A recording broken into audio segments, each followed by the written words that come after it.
I can't think of any queer movement that didn't start out of anger and just being fed up of the state. Oh, I'm studying a Bachelor of Law and a Bachelor of Arts majoring in psychology. Oh, it's a very whitewashed degree. I mean, the university itself is very whitewashed. Sometimes they're like, oh, the crown owns all the land. I'm like, do they really though? I have what people would call outrageous goals. We won't actually evolve any further. Climate change will kill us all. It would be great to kind of know, I guess, in terms of, I think what you are known for, like on social media and I guess in the media in general is like, obviously activism. And it would be great to hear your story about how did you get into it and what's your sort of relationship with it? What am I known for? I haven't been known for a while. Like my Instagram had a sudden growth, and that was after I spoke at youth parliament, and that was regarding conversion therapy. People were either asking me, how is this happening? Or people were saying, this can't be happening. It's New Zealand we live in. So it was a lot of it was coming from a place of denial or just so much shock that people weren't willing to accept that this kind of thing was happening. And I think that wow factor, that shock factor was what really got it going. So that happened in 2019, I think. Yeah, 2019, mid 2019. And then people started noticing my Instagram. And since then, we've kind of worked on conversion therapy because I was like, this is one issue that I was like, I'm going to fight this till the bitter end. And people have come and left on the way, but there's a core group of people who have worked on it throughout the process. But other than that, I think that because I have a social media platform and it's relatively big, I've decided to dedicate it to other issues. But I think I kind of get into this space where people expect you to advocate for everything. And sometimes you just have to say, no, I don't have the time or energy for this. And when you say people expect to advocate, is it like people, like what would be the example? People just message you and say, why are you not speaking up about this issue? Oh, well, sometimes you post about an issue that may not be important to another person that's following you, and they might just leave a comment saying, oh, why not? Like, I don't see you talking about this issue. It's like, well, maybe you should make a post about it. Or generally, when people message me and saying, can you help me advocate for this issue? I will say yes. But a lot of the times, people just don't know how to communicate their frustrations, and they get angry and annoyed at the wrong people. Yeah, for sure. And how did you end up in Parliament giving that talk? So Youth Parliament is an event that happens every 3 to 4 years, right? And your local MP, and my local MP was Jenny Celesta, and she still is. And so she called for applications, and then we did a interview process and like a speech competition. I don't like to use the word competition because it was just everyone trying to put themselves out there. And so we were chosen from our written applications and our speeches. And then you got the opportunity to speak at Parliament, and that's where I spoke about conversion therapy. And why did you choose conversion therapy for that particular? Is it something that you've already been kind of working on before that moment? Well, we knew about conversion therapy for a long time before before I had the opportunity to speak. What we had before Youth Parliament was a petition, 3 petitions actually, and they had more than 20,000 signatures. Also, we had a members' bill in Parliament, and neither of them were moving. They had basically stalled. And so I was like, well, this is an opportunity to push this forward. And what I also knew was that every young person was going to speak about climate change. And I just didn't want to be another person adding to the noise that was falling on people's ears that they just didn't want to do anything. I mean, so I knew that talking about climate change to a group of young people wasn't necessarily what I wanted to do. It just felt like, well, these people are of course going to believe in climate change. These are young people. And no one was no one was, and no one actually did speak about any LGBTQIA plus issues other than myself. So it was one of those issues where I was like, well, if I don't, then who Yeah. will? Like, do you kind of work with like a little team of people, or is it there, you know, like a community, or what does it look like? Well, yeah, I co-founded the Conversion Therapy Action Group with four other people. Yeah. Um, but over time, even the group itself has kind of lost direction because of the lack of action we've seen from Parliament or government itself. However, we did have a great success recently with the Labour Party saying that Yeah. that they would ban conversion therapy if elected. They have been elected, and we've heard nothing ever since. And their policy came during an election period, which is in itself a bit suspicious. However, we have been, or I have been in touch with the Minister of Justice, who will be responsible of introducing the policy to Parliament. So I think a lot of the work now is happening by individual people, and then we kind of piece it together. So someone, for example, would be working inside the Labour Party, whereas a lot of my work is working with medical bodies. So they would denounce conversion therapy, and then I usually am the person emailing ministers asking for them to put out policies, and then I kind of just do social media stuff as well. Being in the space of obviously like advocating and, you know, whether it's even if it's just social media and kind of, you know, seeing the response or seeing lack of response from the government, like what's your personal I don't know, maybe ways of stay motivated or whatnot, or how do you, what's your relationship with that feeling? No. Every day is a bit like, oh, is it still worth fighting for? And even if the answer is yes, is it practical to fight for this? So it's a balance of is this really important? And even if it is important, can this be achieved? And I mean, simply the answer to both questions is yes. It's important and it can be achieved. And that's what I've told myself. And I think 99% of the work is actually believing that you can do it. And sometimes we get into the cycle of just talking about what you want to achieve. But I think that we need to stop talking about what we want to achieve and fight for it. Yeah. And that's where my heart and mind is at the moment with conversion therapy, is that while it is really disheartening and discouraging to see this government just sit on this issue and do nothing, if I stop pushing for it, I do not see who else will do it at the moment, because people are either too occupied with other issues or have just moved on. Sort of thinking back to when you were like a kid, when did you feel like that sort of feeling of like I'm going to fight for what's, you know, important, or I'm going to be more vocal, put myself a bit more on the line? When, like, how did you get to that? I mean, I grew up in a brown family, so being vocal was never an issue for me. The only way to be heard in a brown family is to be vocal, because everyone grows up loud.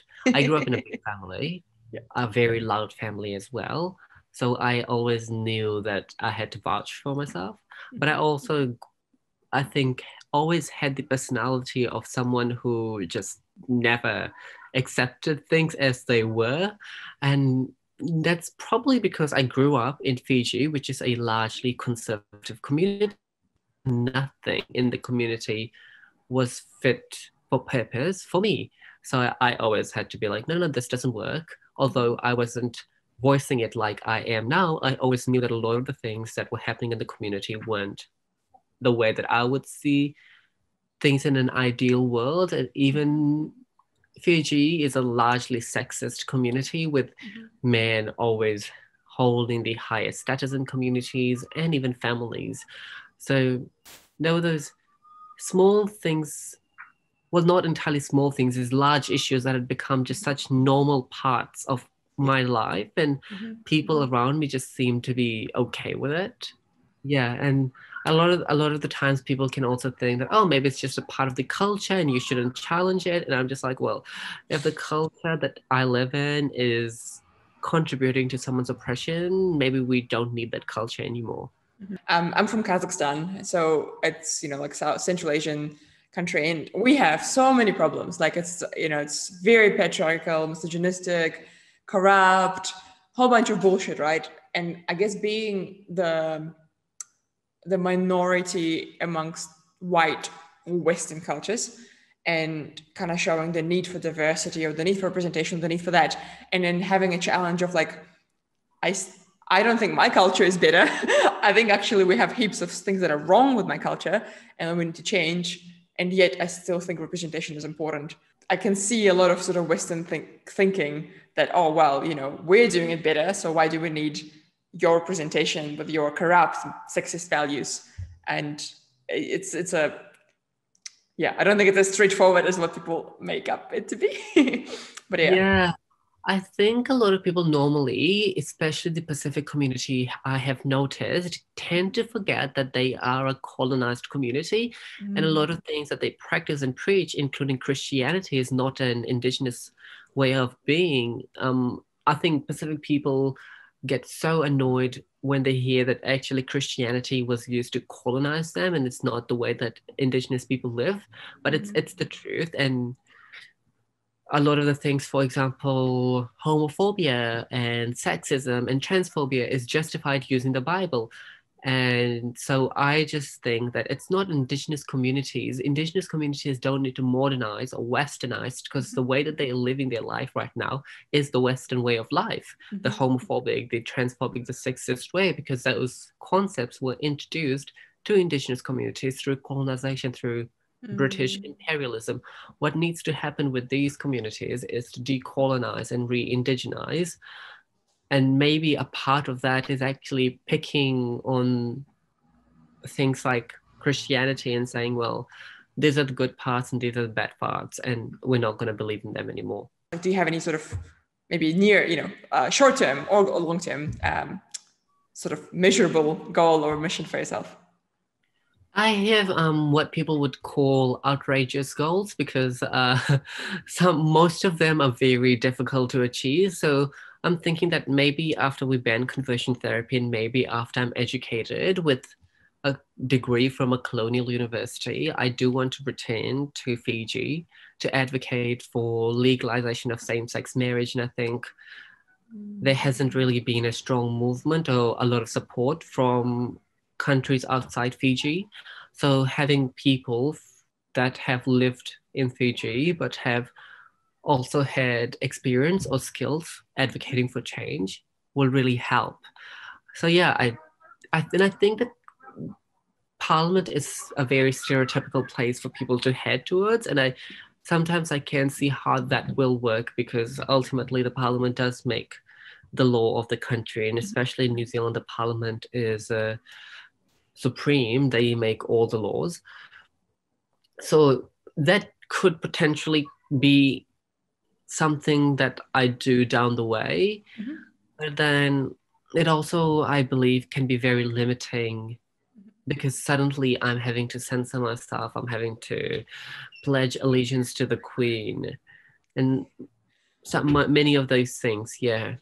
Yeah, actually, the returning back, that's something that I've, you know, like I was 16 when I came to New Zealand and kind of thinking of going back and to somehow contribute. But it's kind of scary. I know how you feel. Like I feel quite inspired, but quite scared. I'm like, even just thinking of coming back to a country that is, you know, was my home, but just knowing how, like, if we have resistance here, how much resistant it is back there, it's quite, yeah, overwhelming. We do live with a lot of privilege in New Zealand in terms of our civil and political rights, but yeah, I do fear like the response in Fiji to queer people is terrible. I mean, there are videos of people just openly, comfortably harassing trans people, and that's just a normal part of living in Fiji. So I think that there is an aspect of fear, but I can't think of any queer movement that didn't start out of anger and just being fed up of the state. I mean, you can go all the way back to Stonewall and people were just fucking sick of the police. And you just get sick of the state and you just say, fuck the state. you either do things that we want or you're gone. And I guess, with a lot of, I would say, social media or media personalities, it's hard to see like real people's sort of maybe struggles or whatnot, like what people are maybe have some challenges or whatnot. And I feel like actually in social change space, that's also quite prevalent. Like it's hard to, you can see people fighting and you can see them being strong, and you don't really see sometimes maybe the challenges they experience. And it'll be really, although you are quite honest on your social media, it'd be cool to maybe hear if you have any like sort of recent like challenges or something that you are, you know, maybe struggling with. I think for me, what's been really difficult is advocating for change and ensuring that people believe in you while trying to be vulnerable at the same time. Whereas you can tell people that this is going to happen and you have to make people believe that it's going to happen. But if you're at the same time crying on your Instagram saying that actually I feel miserable and hopeless, it's really difficult to get people to then trust you. So I think a lot of the times my biggest struggle is being very transparent and honest with people. Sometimes I do feel like, oh, this conversion therapy thing is not going anywhere. And I just feel hopeless, but you just can't go out there and publicly tell people this all the time. Because then people just get into this idea of like, well, you've been doing this for so long and you feel hopeless. So why are you still doing this? Or like, we're not getting anywhere. And sometimes people do send me messages saying, well, you've been advocating for 3 years and you've gotten nothing. Like, why do you think that people will believe you? Things like that. It's just, those kind of messages are pointless, but it's the idea of having to balance honesty and hope. Oh wow, yeah, that's such a hard place to be, because I was kind of thinking of like Chloe Swabrick, or who's quite open about mental health and how toxic parliament can be and struggles and whatnot. And or I mean, I interviewed Jan Loggy on Story as well recently, and she was kind of saying that having that like honesty with politicians is really hard, because people want you to be, but people want you to know, especially with COVID, they want you to think that, oh, you got it, you got it sorted, and in reality that they don't. And in reality that they're also humans and they're also scared and worried and vulnerable and stuff, and kind of having that exact balance of, I want to be vulnerable because I want to show people that it's not all easy and chirpy dippy, but at the same time, if you become too vulnerable, they can question your Yeah. hope or what you stand for. Yeah. Yeah. There are a lot of people now, whether young or not, who they want to help, but they feel like they get paralyzed with like, what do I do? Or is there a right thing to do? Or is there, do you kind of, have you seen that around yourself? Like people kind of being like keen and I want to world to change, but actually not doing much? And what your suggestion would be for those people? Yeah.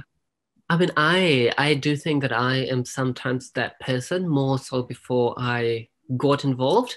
I think with activism, especially political activism, there is this idea of being involved in everything, and I used to be like that, and I would think that, oh, I need to do work in every single area, or I have to support every political cause. But over time, you just learn that that's impractical and not the best use of your time. So I've picked one thing and I will consistently advocate for that until I get what I want, and then move on to the next thing rather than trying to spread myself thin and advocate for every single thing and not achieve anything at all. So I think the best thing for people who are looking to support a cause is to find something that you care about, because if you don't care about it, you'll very easily lose interest when the going gets tough. So yeah, you need to care about something enough that when things become difficult, the amount of care or concern you have for an issue keeps you going, and then find people who've been doing that kind of work and get in touch. Sometimes it can be as simple as signing a petition. Sometimes it can be actually sending an email to your local MP. Things vary across courses, but I think it's really important to find something that you care about and then stick to it rather than just trying to do everything and then getting nothing done. In terms of conversion therapy, banning conversion therapy, what would your, I guess, because obviously that's like what your one North Star at the moment, what would, like, what do you encourage people to do? Well, I think what we know is that the Labour Party itself holds a majority in Parliament. So if they wanted to stay true to their word and put through their policy, they would easily be able to ban it. But what that also means is that most of our local MPs are now Labour MPs. So sending them an email is one of the best things that you can do right now. And if you need, for example, a template, people can always get in touch with me, and I have tons and tons of emails that I've written and sent to people, and I'm happy to share those. I think further down, as I was saying, that I had sent an email to the Minister of Justice, and now I'm hoping that I will get a reply in time. Usually they take a month or two. And depending on his reply, I would know whether they intend to introduce a policy to ban conversion therapy. And if they don't, then we need to start petitioning again. But I think it's really important for us to run a successful campaign, and that includes things like printing posters and putting them around the streets and the cities and letting people know. I think I know. One of the biggest responses that I got about conversion therapy is that this just doesn't happen in New Zealand, or it's not possible, or this is not actually a serious issue. I'm pretty sure it's a thing of the past. So lots of people just don't think it's possible that this is happening. So raising awareness, which means posting on social media, sharing content, and we have an Instagram account where we post all the content, is really key to raising awareness and therefore educating people. Thank you so much again. Hope you have a wonderful